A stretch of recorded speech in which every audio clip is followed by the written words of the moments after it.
He is a distinguished leader in the uniformed service, serving as Philippine Army General, Chief of Staff of the Armed Forces of the Philippines, and later on as Commissioner of the Bureau of Customs. With us in Thought Leaders, please welcome retired General Rey Guerrero.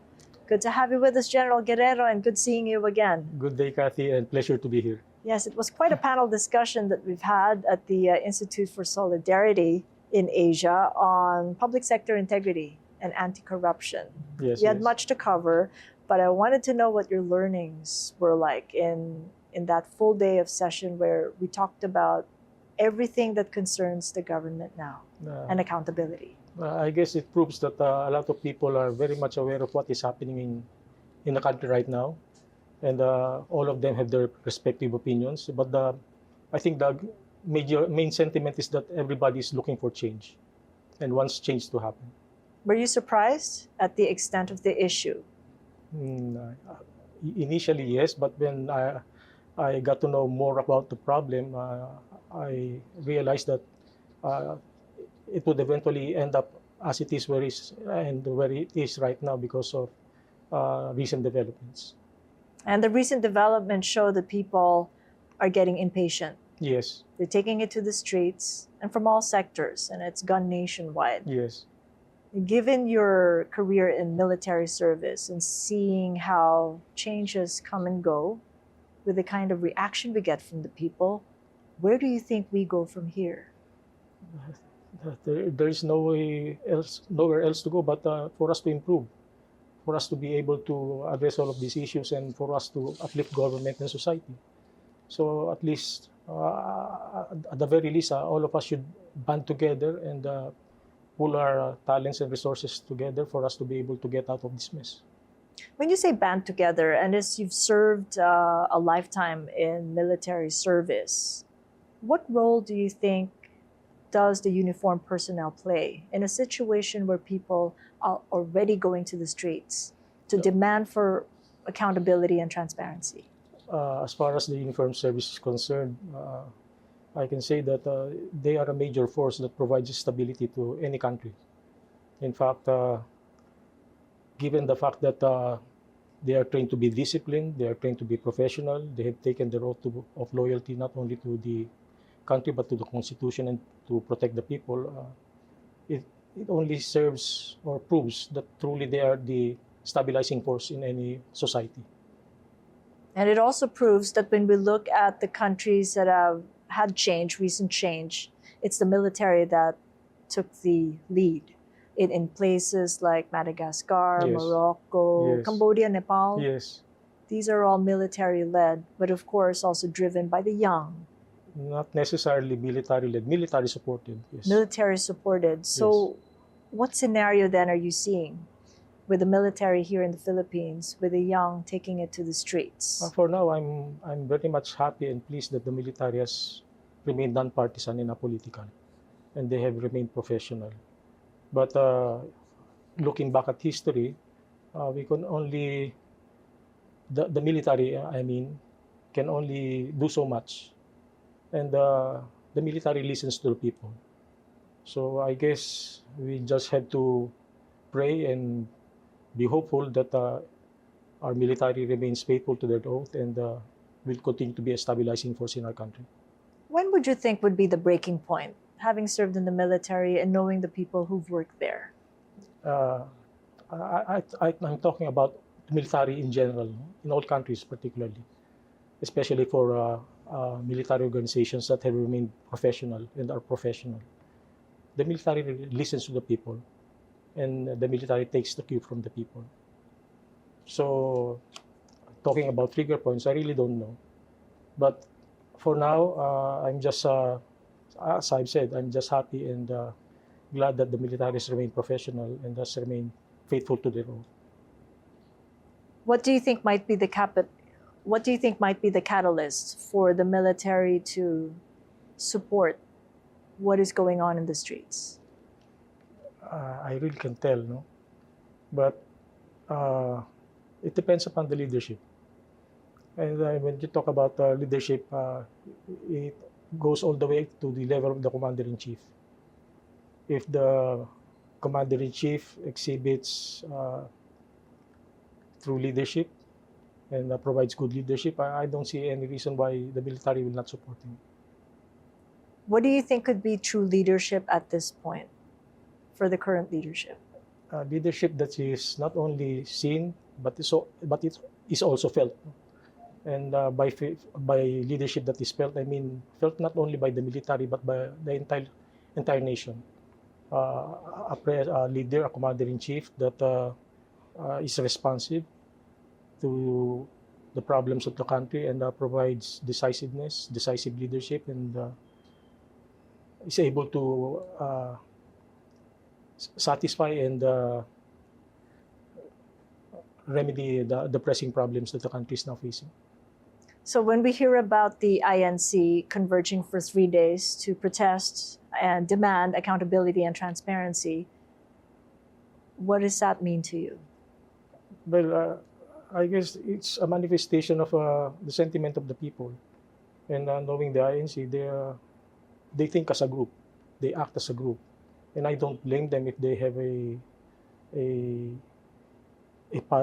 what you call a unified effort or unified stance against what is happening in the country. So whether they are in favor or not in favor, it's up to them. But we could not take it against them if they express their opinions. The palace has said the AFP is now reviewing and validating a list of alleged destabilizers in against the Marcos administration. What are you hearing on the ground about these alleged destabilizers? I've learned about this so-called list from reports in the media, on television and on the social media. And personally, I don't know where Monturpo got this information. But again, going back to the media, many of those included in the list have already denied any involvement or participation in the so-called destabilization plot. And whether government is indeed monitoring them or not, I think that should not be questioned, because it is the role of government to monitor threats or any actions that might destabilize its existence. You've spent military service in since the 80s, Yes. and in fact, you were right at the heart of what is now People Power One. You didn't quite get to attend People Power One's protest in Metro Manila because you were in the province deployed. But you did take care of something else to keep the country safe. Yes, I'm surprised that you mentioned People Power One, because in 1986 I was already a second lieutenant, and I was deployed in Calawag in Quezon Province as part of a brigade contingent. At that time, the entire brigade mobilized to support government, defend Malacanang in Manila. And I was among those left behind to safeguard and protect the brigade headquarters. So as much as I want to be with the main group, I was tasked by my brigade commander to remain and defend, so-called to hold the fort. What were your sentiments then? At that time, I was young, and I really didn't. I wasn't really familiar with the dynamics, especially in government. I was focused on being a soldier, so it didn't matter to me really whether I was left behind or I was part of the group that was defending the palace. But I thought that as a soldier, I had just to do my job, and I was happy. I was happy enough to be left behind and defend the brigade headquarters, considering that it was a vital installation that need to be protected. And you were then class of Maharlika 84. Yes. How were your mistas, as you call them? Yes. It's the mistas. How have they also journeyed in that class of yours? Where are they now? And their sentiments, if you will, if you've been in touch with them, and what's going on? In 1986, we were distributed in the major islands at that time. We had our separate deployments. And we were divided because some were on the side of the reform, the armed forces movement, and others were on the government side, supporting the then former President Marcos Sr. So we talked with each other, but we respected each other's position, and we agreed that as soldiers, we really just had to follow orders. Uh, it wasn't. We were really not that particular about uh, whether as to who was right or who was wrong. What is important is for us to follow orders because at that time, uh, orders were important to be executed and implemented for us to be able to really remain as professional soldiers. When was the point in time when you just stopped following orders because you knew it was for the good of the people who were taking it to the streets? I had never reached that point. Yes. I have always been a dutiful and obedient soldier. In fact, my superiors know this. But it's not that I didn't follow orders, but I learned to walk around the system. If someone or I believe that an order was illegal, I would explain that to boss. I would explain to my commander that I did not agree with him. And if he still persisted with the order, I just asked him to relieve me. And that happened in one case when I was assigned in Mindanao, in Basilan. I didn't agree with my commander, and I told him. And I said that for us not to have any problems or any conflicts, it would be just better for him to relieve me. And he did.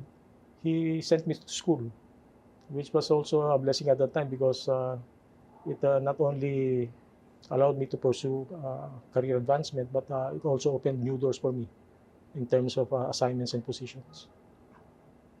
Or was it painful, No. getting relieved, or maybe even embarrassing? No, not really.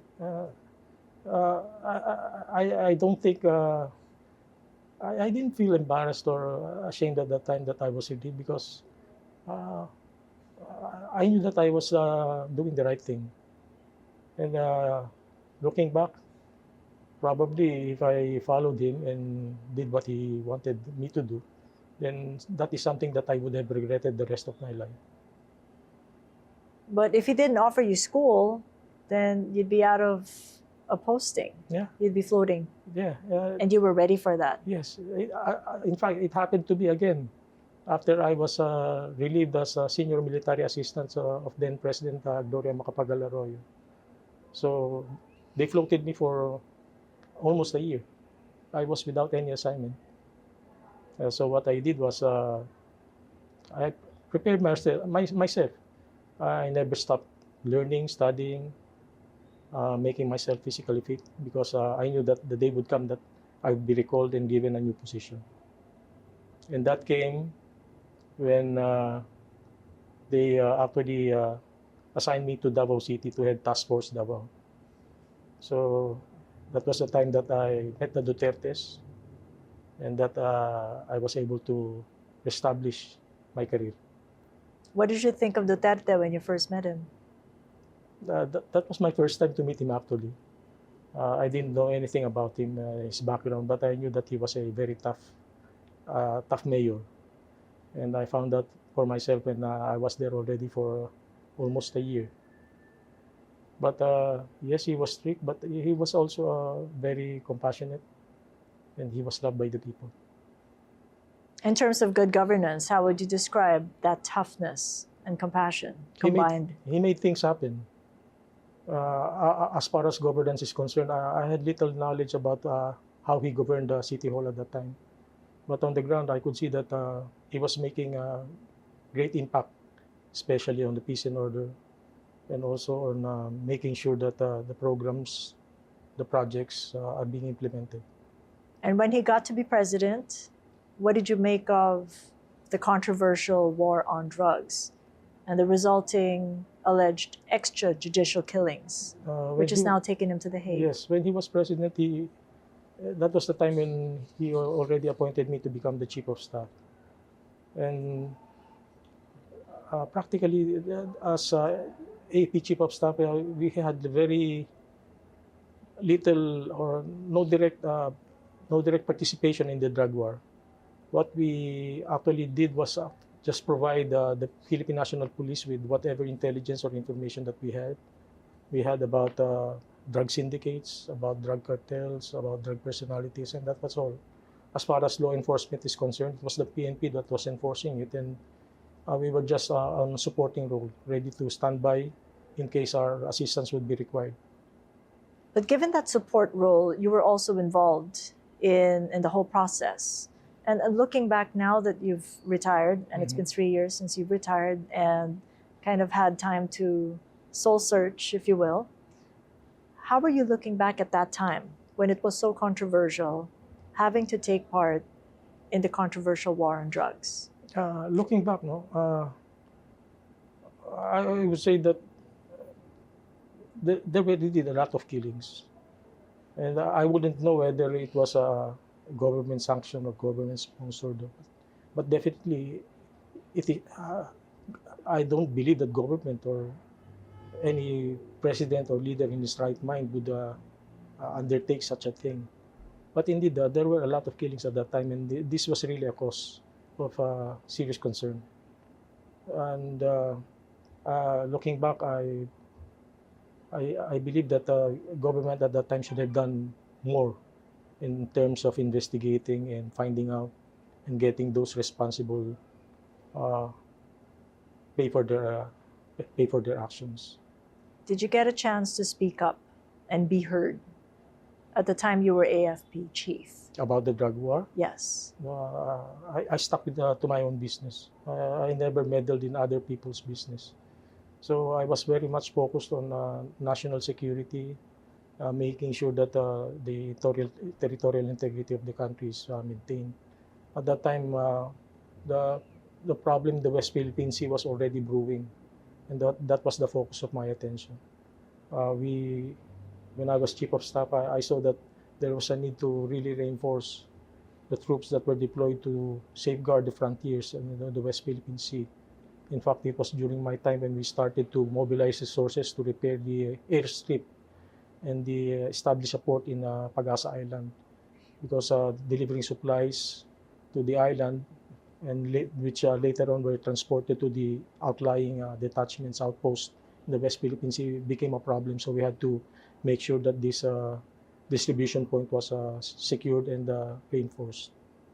Looking back, would you have done anything differently as AFP chief as the controversial war on drugs was gaining momentum, headlines, and negativism? As I said, that as AAP chief, I really had no direct participation or involvement in the war of drugs. Uh, my role was actually defined by the instructions or orders given to me and by my and as specified in my mandate as a AAP chief of staff. And it is clear in my mandate that the mandate only involves providing supporting role to the Philippine National Police. And when you got started as AFP chief of staff, the reconstruction of Marawi had already gotten started. The Battle of Marawi had just ended about 2 months before you Yes. took office. What role do you think the AFP played during your time in reconstructing Marawi? Because we had to start from the start, Yes. rebuilding governance structures in a battlefield. It's good you pointed that out because indeed, no, I assumed as AAP chief at the time when the war in Marawi was already over, and the task of reconstruction was just about to start. In fact, I recall that one of my marching orders to my soldiers then were, as I framed it, as the people saw us responsible for the destruction of Marawi, because admittedly it was the bombing and all of this firepower that brought such devastating destruction in Marawi. I told them that as the people saw us being part of this destruction, now the people must see us as part of the rebuilding. We should be on the ground, fixing, building everything that we had destroyed. And that is the reason why we created a special military component, a task force Marawi for the rebuilding of Marawi. And this task force was actually composed of our engineers uh, and other military personnel, including doctors that were mobilized to provide relief, support, and rehabilitation to the area. Are you happy with what you see with Marawi now, many years on, in setting up the governance structure there? I understand the Secretary Galvez is making headway, as far as setting up the Bangsamoro Autonomous Region. But as far as the rebuilding process is concerned, I, I still see things that need to be improved. In Such fact, as? I have been, from what I know, the rebuilding process has not been moving at a much faster pace. And there are a lot of projects that still needs to be completed. So what should be done at this point, given that the whole government now is all focused on the paralysis that the anomalous flood control projects have contributed? I don't know. Government really has a lot of problems, but uh, government should set its priorities. There are a lot of things to be done, and obviously resources are not that plenty. So I believe government has to really prioritize its effort. And talking about priorities, it really depends upon the administration what their priority is or what their priorities are. But it has to be done really fast and systematic. We cannot do it. It's not it does not have to be done sequentially. It can be done simultaneously. All of these things. It really depends on how the leader orchestrates everything. So there's a problem in Marawi. We have a problem with flood controls. We have a problem about destabilization. It's the art of leadership. So it really needs a very skilled leader to be able to handle all of these situations and address them simultaneously. Let's pick up on the art of leadership, because it comes to mind that the work that you've done as Bureau of Commissioner, Bureau of Commission, the Bureau of Customs as Commissioner had really defined the kind of reforms that you had wanted to do in that span of 6 years. In what's been a revolving door, before you got in, there had been anomalous shipments of illegal drugs that you tried to eradicate from the system. Talk to us about that process then, of how you got started. Because this is your first administrative role outside of your military career. Yes. Major administrative role. I was smiling as you were mentioning that, because really, when I assumed as Bureau of Customs, I really didn't expect that I would last that long. My predecessors, two of them, had very short stints. Believe me or not, I was going to office every day thinking that it could be my last day in office. So From the first day. Yeah, from the first day, because rumors, these intrigues never ceased. Every day there was talk that almost every month there was talk that I was going to be relieved. So it was difficult for me to plan ahead. That was the big challenge, and that was the reason why Dr. Jess was very much impressed with me, that I was able to do things quickly and really decisively. I told him, sir, I don't know if I will be here tomorrow. That's why I had to finish my job as fast as I can. So I had to implement projects at breakneck speed. So, and he then realized that probably that was one of the factors that really pushed for the improvements, the reform that I was trying to implement in the Bureau of Customs. That's Dr. Jess Estanislao, Yes. the founder of the Institute for Solidarity in Asia, Yes. who had a performance governance Yes. scorecard. And How did you implement that, and what difference did it make? I've been in government for many number of years, 34 years in the military, and 38 years to include my cadetship, and another 4 years in a civilian government. And in all of those years, I realized that good governance was the key element that would really drive operational excellence and organizational excellence in any agency or any institution. And that concept was with me all the way from the time that I was at the bottom rung of the organization, all the way as I rose to Bureau of Customs Commissioner. In good governance, I realized that good governance cannot be achieved by one man alone. It had to be a collective effort, both with the supporters from within the organization and from outside the organization. And that is the reason why I collaborated with the ISA. I was introduced to ISA and the PGS system when I was in the Army. That was in 2014 when I was the Chief of Staff of the Philippine Army, and the Commanding General tasked me to make sure that the Philippine Army got past the compliance stage in the PGS system. So I made it. I completed the task. And Dr. Jesse Stanislaw was pleasantly surprised because among the breakthrough promises that we made was to have 80% of the entire Army population have their scorecards. And that was in November. And I had to do that in 1 month's time. And I did it.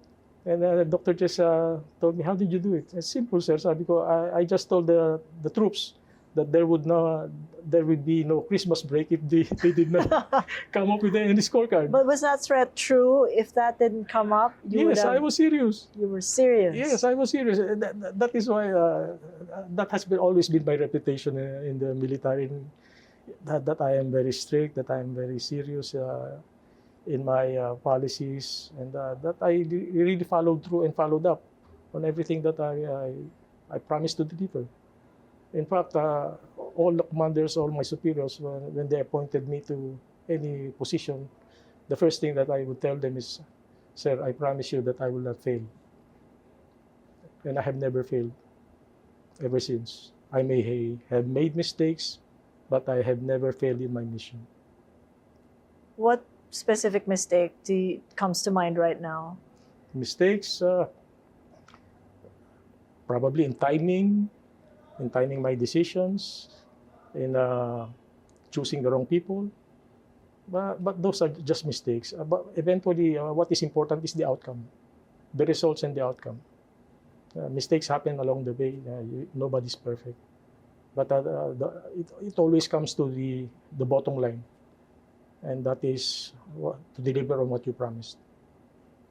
That governance scorecard, could you detail for us what exactly you put up your troops towards? I mean, what were they supposed to achieve in 1 month? And the governance scorecard is a personal commitment. So it was it listed your personal goals as far as professional personal goals, even family goals, spiritual goals, no? As far as the person is concerned. So it outlines there what is your goal for as far as physical fitness is concerned, for your health, financial goals, professional goals. If you're an infantryman, sometimes the person involved indicated there the number of patrols that he would like to accomplish in a particular week or a particular month, all of those things. And to make sure that we are able to demonstrate compliance to the scorecard, I made them print the scorecard and had it attached on the backside of their IDs, their security tags, for them to be able to constantly review and be reminded of what they promised to do. Because every month there was what we call accountability day. And everybody was assigned an accountability partner. And with that accountability partner, you sit down and you discuss if you have actually complied and accomplished what you had promised to do for a particular period. So we have done that in the Army. And I have that idea, I carried over in the other organizations, in the other agencies that I was assigned to. When I became area commander in Eastern Mindanao, I required my troops to do the same. In Marina, when I was administrator, I also introduced the same thing. Because when I arrived at Marina, I was surprised to find out that they were already enrolled in PGS and they were already in the first stage, initiated status. So I worked for the compliance stage, and I did the same. In the Bureau of Customs, I also did the same. We had a very big ID. In fact, our ID was, you can consider it to be one of the heaviest IDs any person could carry, because there were so many things attached to that ID. Apart from the scorecard, there were also our commitments, our oath, uh, our, the strategic map of the Bureau of Customs, the charter statement, everything was attached there, because I wanted I had to really try to embed this idea of a performance governance system into the minds of my people. So I required them to have this attached in their IDs for them to review. And I made them undergo an exam regularly, every month. They had to sit down, pass an online test to assess their proficiency and currency as far as the PGS system was concerned. In fact, their scorecards were also integrated into the performance management, which determined the incentives, the benefits package that they would receive if they are able to meet performance targets. So these are some of the innovations that I introduced as far as the scorecard system is concerned. Our scorecard eventually became electronic. So apart from the IDs that they had to wear, the scorecards can be accessed electronically via their different workstations and even through their cell phone. And what is good about this is that the office responsible for monitoring all of this compliance to the scorecard had a system that not only monitors but alerts them for any deficiencies in terms of compliance and performance is concerned. So we're able to check. And check and do what? If there are deficiencies, what's the penalty? Corrective measures. So we call the attention of the individual concerned, and if we see that he's not performing well, he has been scoring low in some of the online tests, then we require him to take additional seminars or additional training activities. And how does that connect in a scenario where in the customs organization considered one of the most corrupt agencies of government, as studies would say, how does that connect then to diminishing corruption at the agency? If you get the scorecards right, are people more honest? Yes. And are more taxes collected at the Customs Bureau? Yeah. Addressing corruption requires a lot of things. So it's a multi-dimensional, multifaceted problem. It cannot be addressed by just one innovation or one activity. And talking about customs being the most corrupt organization, I think that is an unfair statement for Bureau of Customs. In fairness to the Bureau of Customs, there are a lot of decent individuals, decent employees there. And I discovered this for myself. When I entered the Bureau of Customs, I thought that I would be met with so much hostility. There was indeed hostility because I was an agent of change, and you know how change could be disruptive, and people do not want disruption. So, but later on, as I engaged and I interacted with the employees, I found out that they have been just waiting for someone to really vent out some of the things, their feelings that they've been keeping to themselves. And when I started to talk about in reform, about transformation, I was surprised that there were those that actually came out, they approached me and told me that they would like to help me. Now about the scorecard solving corruption, it can, no? But on its own, just like when I mentioned that digitalization alone cannot solve corruption. The scorecard cannot by itself be that effective if not implemented as part of a greater, more holistic approach. And that is why I have been advocating for good governance, because good governance provides the framework upon which the other activities are anchored on. You cannot successfully have good governance activities or good governance any innovation, or for that matter, cannot be effective without a good governance framework. I've seen this. When I came into the Bureau of Customs, I knew that I had to digitalize. I knew that I had to increase or improve recruitment. I knew that I had to improve our capabilities as far as law enforcement and intelligence is concerned. I knew that I had to improve revenue collection by making sure that I address sources of leakages in revenue collection. But I have actually many approaches. I have implemented many policies, but it has to be tied in together. It has to be unified, and for me to be able to orchestrate it harmoniously and to be synchronized properly. So that is what good governance, that is what a PGS provides, a framework upon which all of the supporting activities can be anchored on for you to be able to really achieve good governance. Were you happy with the turnout after you finished your time at the Bureau of Customs? Yes, very much. In fact, sabi ko, I didn't expect myself to be doing that, to have accomplished so much in so short a time. I was Bureau of Customs Commissioner for only 3 years, and yet I was able to dramatically improve revenue collection. In my 3 years, actually 4 years, I started last quarter of 2018 and left past third quarter of 2022. In 2018, we were able to meet our collection target. In 2019, we did not meet our collection target, but we still posted increased revenue year on year. 2020, we again, despite the pandemic, we were able to surpass our collection target. Not only meet.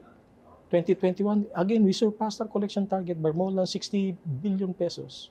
2022 was the highest that the Bureau of Customs was able to surpass its collection target. So as far as collection target is concerned, I couldn't be more happier.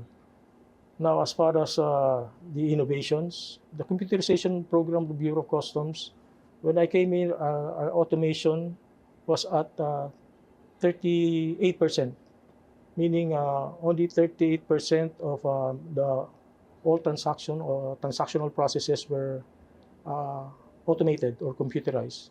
When I left the Bureau of Customs, it was already 86 going 87. And by the end of 2022, it was already 90%. And I did this despite the fact that the Bureau of Customs modernization program has yet to be approved and implemented. Sadly, the World Bank withdrew from this engagement, and I understand the Bureau of Customs is now working to find funding for the modernization, the computerization program. Now, in terms of trade facilitation, when I arrived at the Bureau of Customs, the United Nations Survey on Digitalization and Trade Facilitation conducted a survey of the Bureau of Customs. At that time, the first survey was in 2015, and they gave us a rating of 65%. They conduct the survey, the rating every 2 years. 2015, we were at 65. 2017, 2015, we were at 60%. 2017, we were 65. 2019, we were 80. And in 2021, we were already 86%. And we were ranked together with the other countries in ASEAN. And in 2026, we were already number 3. First is Singapore, second is Thailand, and we were third. And I understand at the end of 2022, we retained that position, number 3 position. Now, in terms of trust and satisfaction rating, the Bureau of Customs had a bad reputation. So that is one of the things that I had to address. And I made sure of that by making everything transparent through online applications. And when we conducted the survey in 2022, we were surprised to find out that our efforts started to bear fruit. In 2022, when the Philippine Survey Research Center conducted a survey on 1,000 respondents, actual people that engaged with the Bureau of Customs, we found out that they had a 100% awareness rating of the reforms being undertaken in customs, and 93% of them expressed satisfaction about how the Bureau of Customs has been conducting business, and 94% gave us a high marks as far as trust rating is concerned. So that is very significant. Also, the Ernst & Young, it's a global distribution service, conducted their own survey among their clients, and their clients responded with a 78% of trust and satisfaction for the Bureau of Customs. Now, as far as the World Customs Organization is concerned, in 2022, when we enrolled in the Integrity Development Program of the World Customs Organization, they sent an integrity development mission to the Philippines. And during that time, they conducted a maturity survey. And they gave us a 70%. They were surprised, no? Because we were just enrolling, and they found out that there was this many things already happening in the Bureau of Customs as far as integrity development is concerned. And they gave us already a 70% rating, which is the highest so far for enrollees here, particularly in our region, 70%. So I was very optimistic that it will not take long, and the customs will eventually be able to redeem its lost prestige. But now that we're seeing the customs at the heart of this whole anomalous flood control scandal with the importation of luxury vehicles, which have now been bidded out, coming from the contractors, we see that there's been, well, an understated fact that they might have slid back from those gains. But how much of a slide was that from the time you left? Big issue really is in every change in leadership, there's also a shift in the gains or losses. Yeah, I really don't have that much inside information as to how the customs is operating right now, no? Especially on its anti-smuggling efforts. The information I get is mainly, for now, is those that I get from the news, reading the newspapers, get from social media. But I think the Bureau of Customs is really earnest in its effort to address the problem of smuggling. And to be fair, no, smuggling happens in all customs administrations, not only in the Philippines. In fact, when I was in the World Customs Organization, I met the Customs Commissioner, the Customs Director General of the Customs Officer in the Port of Rotterdam, one of the busiest ports in Europe. And he told me that your problem is small compared to my problem. But the people in don't talk about smuggling that much, not like in your country. They make so much of a big fuss about smuggling when all of these are happening. In fact, in Singapore, they also have a problem of smuggling. But it's quite minimal. And then they are able to really bring to justice all of this involved. And the problem with us maybe is because, despite the fact that our law enforcement agencies have really been earnest and working hard, no, to catch all of these smugglers.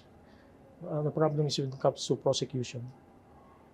We have seen this many times. It's really hard to put these people behind bars, put them in jail, because not only because of due process, but because of the difficulty in providing hard evidence that would convict them. So all the gains have been lost, you think? I don't think so. They may have slid a little backwards, but it's easy for them to recover. But when you have a public that's as vocal as the Gen Z, the millennials, taking it out there in the streets, what is your impression then of the kind of accountability that they're asking the government to deliver? I think they have a right to say that, and they are correct in saying that, because really that's the purpose of government, to provide good governance, and I guess that it's about time that government wakes up. When I was in government, this is what I was telling my colleagues, about my colleagues in the other agencies, in the other organizations, that we really need to work together. We need to have a united effort to provide good governance for us to be able to address the problems. Because these problems will happen repeatedly again and again unless we strike it at the root cause. And for us to be able to do so, we have to be really honest with ourselves, earnest in our efforts, and judicious in our use of resources. Sa tingin nyo, sa inyong obserbasyon, ang patriotism ba ng kabataan ngayon ay naiiba sa patriotism na hinarap ninyo sa mga nagdaang taon? From what I see on the streets, malayong malayo. Would you call yung protest nila as patriotism? Is that a sign of patriotism, love for country? For me, sabi ko nga, alam mo, yung mga kabataan ngayon, hindi nila masosolve yung problema ng bansa. I have said this many times, even to my children, when they were studying, when they were still young. Sabi ko, do not worry about what is happening outside. Sabi ko, concentrate on your sphere of influence, on what you can do. You improve yourself. Because eventually, the country needs you. You have to be on good moral ground. You have to have a good moral standing. You have to set your moral compass straight for you to be able not only to succeed in your life, but also to be a responsible member of society. Because in the end, that is what everybody should be. That is what everybody should be doing. No? For us to be responsible and useful members of society. Yung protest na ginagawa sa kalsada might be useful in a sense that they're able to show their sentiments and really highlight the magnitude of the problem. But for the people, for the youth, I mean the youth, no? Mga estudyante, sabi ko, dapat nasa school kayo, nag-aaral kayo. Pinaguhusay niyo yung sarili niyo kasi eventually, some of you will become congressmen, some of you will become president, some of you will become heads of agencies. And sabi, how do you expect to be effective as leaders kung hindi nyo na-prepare na maayos yung sarili ninyo, kung hindi maganda yung foundation ninyo? And talking about foundation, I think siguro yun din ang reason kung bakit mali sila sa schools. Kasi ang schools natin ngayon is also in need of in need of a lot of improvements. Not only on the methods of teaching but also on the curriculum siguro. Kaya nga hindi ba, basic rin yung DepEd natin, reviewing and revising yung mga curriculum nila. Before we end, as you've been in retirement for 3 years, you're very much still in touch with what goes on.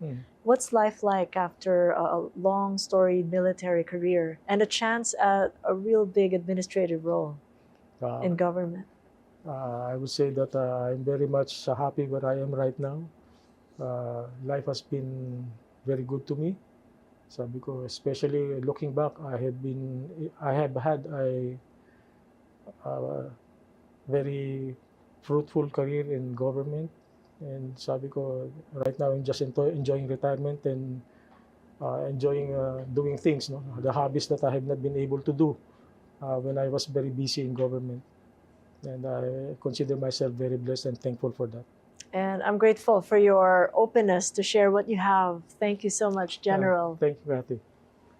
General Guerrero speaking with us there. Catch us again next Thursday, 9 p.m. Philippine Standard Time on One News. You can also check out the long conversation on YouTube, Spotify, Apple Podcasts, and Google Podcasts. And if you haven't done so, like or follow my social media pages. I'm Cathy Yang. This is Thought Leaders.